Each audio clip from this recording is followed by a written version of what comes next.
أعوذ بالله من الشيطان الرجيم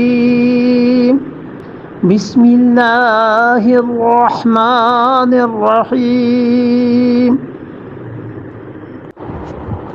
وَلَوْ شَاءَ اللَّهُ مَا أَشْرَكُوا وَمَا جَعَلْنَاكَ عَلَيْهِمْ حَفِيظًا وَمَا أَنْتَ عَلَيْهِمْ بِوَكِيلٍ وَلَوْ شَاءَ اللَّهُ، اور اگر اللہ چاہتا، ما اشرکوا، یہ بالکل شرک نہ کرتے۔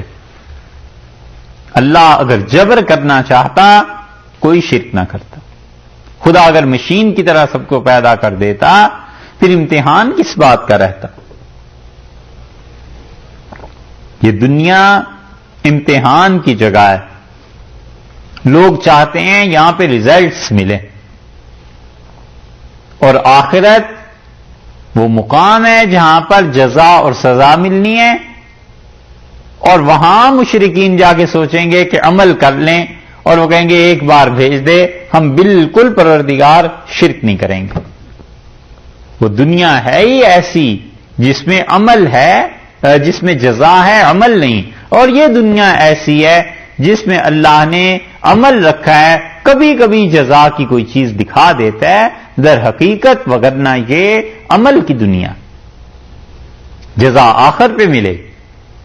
اسی لیے ابن عربی رحمۃ اللہ علیہ نے ایک جگہ بحث میں یہ جو نظریہ پیش کیا ہے کہ جن لوگوں تک شریعت کا پیغام نہیں پہنچا قیامت میں ان کا کیا ہوگا، تو ابن عربی رحمۃ اللہ علیہ نے ایک نظریہ یہ پیش کیا ہے کہ قیامت کے دن اللہ تعالیٰ ایسے سارے کافروں کو کھڑا کرے گا، ایک نبی ان کے لیے بنائے گا،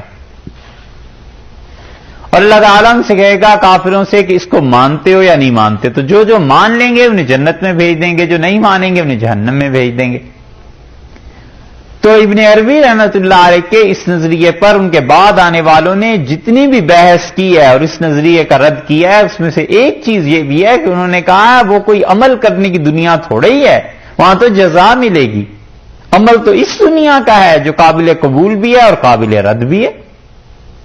تو اس لیے یہ بات نہیں ہے کہ وہاں پر جا کر کسی کو نبی بنایا جائے گا اور یہ چیزیں ہوں گی، بلکہ اس دنیا کی بات کرو، اس دنیا میں جو بغیر ان چیزوں کے معنی سنے چلے گئے ان کا کیا ہوگا۔ اور رد کرنے والوں میں اس پہ مجدد الفسانی رحمۃ اللہ علیہ بھی ہیں جنہوں نے مکتوبات میں اس پہ بحث کی۔ اس لیے اللہ نے فرمایا وَلَوْ شَاءَ اللَّهُ، اور اگر اللہ چاہتا مَا أَشْرَكُوا، بالکل یہ لوگ شرکی نہ کرتے، سارے کے سارے ہی موحد ہوتے، مومن ہوتے۔ اپنا اختیار جو کچھ بھی انسان کا ہے اس بنیاد پر کہا ہے کہ تم خدا کی توحید کو مانتے ہو، یہی ہے کہ خدا کے لیے شرک کے علیاذ باللہ قائل ہو، وگرنہ اللہ جبر کر دیتا تو سارے لوگ مشینی کی طرح ہو جاتے۔ جیسے مشین سے ایک قسم کی پروڈکٹس نکل رہی ہیں، اسی طرح عقیدہ بھی کوئی ایسی چیز ہو جاتی کہ ہر آدمی مومن ہوتا۔ وَمَا جَعَلْنَاكَ عَلَيْهِمْ حَفِيظًا، اور ہم نے آپ کو مقرر نہیں کیا ان لوگوں پر حفیظہ، نگران۔ اوپر بھی یہی لفظ آیا نا، اوپر ان کی زبان سے کہلوایا گیا حضور اقدس صلی اللہ علیہ وسلم کی کہ آپ انہیں کہیے کہ وما انا علیکم بحفیظ، میں تم پر کوئی نگران نہیں ہوں۔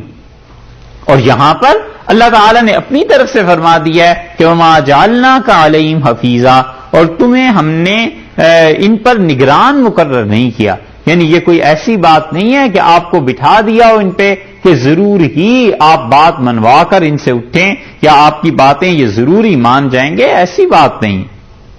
وما انت علیہم بوکیل، اور اسی طرح آپ پر نہیں ہے کچھ بھی ان کا حوالہ، یعنی یہ لوگ ان کا کفر شرک آپ سے نہیں پوچھیں گے ہم کہ یہ کیوں کافر رہے، کیوں مشرک رہے، آپ نے اپنا کام پورا کر دیا، آگے جو کچھ بھی ہے وہ ان کا اپنا معاملہ، یہ اللہ کا عدل ہے، اللہ کا انصاف ہے۔ بتایا ہے کہ رسول اللہ صلی اللہ علیہ وسلم سے کوئی پوچھ نہیں ہوگی، اور انبیاء علیہ السلام نے پیغام پہنچا دیا، ماننا ہے مانے، نہیں ماننا ہے تو اپنے آخرت اپنے لیے خود ہی دیکھ لیں گے۔ 3 مقامات پر اس جگہ پہ مسلسل اللہ نے یہی بات کی ہے۔ اللہ تعالیٰ نے فرمایا فمن ابصر فلنفسه ومن عمی فعلیہا، جس نے اللہ کو پہچانا اپنے ہی بھلا کیا، اور جس نے اس کو نہیں پہچانا اپنا ہی برا کیا. ایک وما انا علیکم بحفیظ، میں تمہارا کوئی نگران نہیں ہوں. دو، اور تیسرے یہ فرما دیا ہے کہ دیکھیے وما جعلناک علیہم حفیظا وما انت علیہم بوکیل. چوتھی جگہ یہ وما انت علیہم بوکیل، اور آپ کے ذمے کوئی حوالہ ان کا حوالہ آپ کے ذمے نہیں ہے، آپ کا پیغام پہنچا دینا تھا. بس انسان اتنا کام کرتا رہے، اس کے ریزلٹس آئیں یا نہ آئیں اللہ پہ چھوڑ دے. لوگوں کو صحیح راہ بتاتا رہے، سچی بات کی دعوت دیتا رہے، اسلام کی طرف کافروں کو بلاتا رہے. اس سے زیادہ پریشان نہ ہو کہ میں ساری زندگی محنت کرتا رہا اور ایک آدمی بھی مسلمان نہیں ہوا. بس اللہ کی مرضی. آدمی اپنے کام سے کام رکھے، وگرنہ ان چیزوں میں پڑ جائے گا اگر، تو پھر وہ کیا ہوگا، پھر وہ اپنے آپ کو خراب کر لے گا، پھر پریشان رہے گا، پھر اور بہت سے مصائب اس میں پیدا ہو جاتے ہیں. اس لیے اتنی لمبی چوڑی چیزوں میں پڑھنا ہی نہیں چاہیے. جو حق بات ہے ایک مرتبہ سمجھا دی، 2 مرتبہ 3 مرتبہ، بس اس کے بعد چپ ہو جائے. بہت سی مائیں جو ہوتی ہیں نا ذرا سے سخت دل کی ہوتی ہیں، وہ ایک بار منع کرتی ہیں بیٹے یہ کام نہ کرو، 2 بار 3 بار 4 بار، پھر وہ کہتی ہیں کرنے دو اسے، اب خود پتا چل جائے گا. جب وہ لگاتا ہے استری کو ہاتھ اور ہاتھ جلتا ہے، پھر روتا ہے، پھر ماں کہتی ہے میں نے جو تمہیں کہا تھا اب سمجھ آئیے. یہ ہے چیز.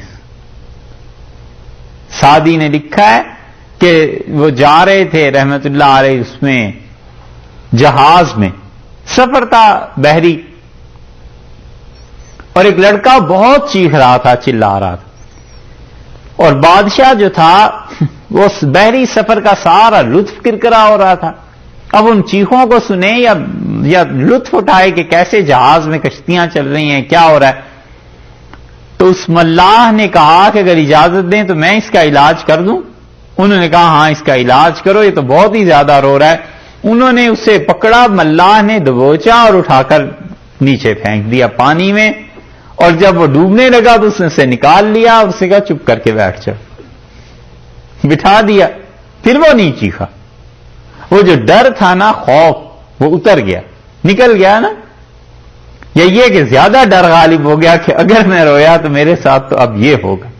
بس ایسی ہی چیزیں ہو جاتی ہیں کہ آدمی 2-4 مرتبہ سمجھا دے اطمینان سے کہ بھائی یہ کام کرنے کا ہے، یہ نہیں کرنے کا. نہیں مانتا، چھوڑے، خود اللہ کی یاد میں رہے. جب اس کے نتیجے نکلیں گے نا، ریزلٹس، تو پھر سامنے آ جائے گا. قرآن نے سورہ صافات میں یہ بات بیان کی ہے. اللہ نے فرمایا ہے کہ جنت میں بیٹھ کے باتیں کر رہے ہوں گے، اور ایک دوست دوسرے سے کہے گا کہ یار تمہیں یاد ہے ہمارا ایک اور دوست بھی ہوتا تھا دنیا میں، ایسے رہتا تھا اور وہ کہتا تھا ایسی باتیں. تو فرشتے آواز دیں گے کہ تم اسے دیکھنا چاہتے ہو. تو جنت کے دوست اس کے کہیں گے ہاں ہم اسے دیکھنا چاہتے ہیں. تو کہیں گے دیکھو جہنم. کھڑکی کھول دیں گے ایک اور یہ دیکھیں گے تو اللہ تعالیٰ نے فرمایا فی سواء جہیم، جہنم کی تہہ میں پڑا ہوا ہوگا اور جل رہا ہوگا. اور یہ کہیں گے اللہ تیرا شکر ہے تو نے اس کی گمراہی سے ہمیں بچا لیا.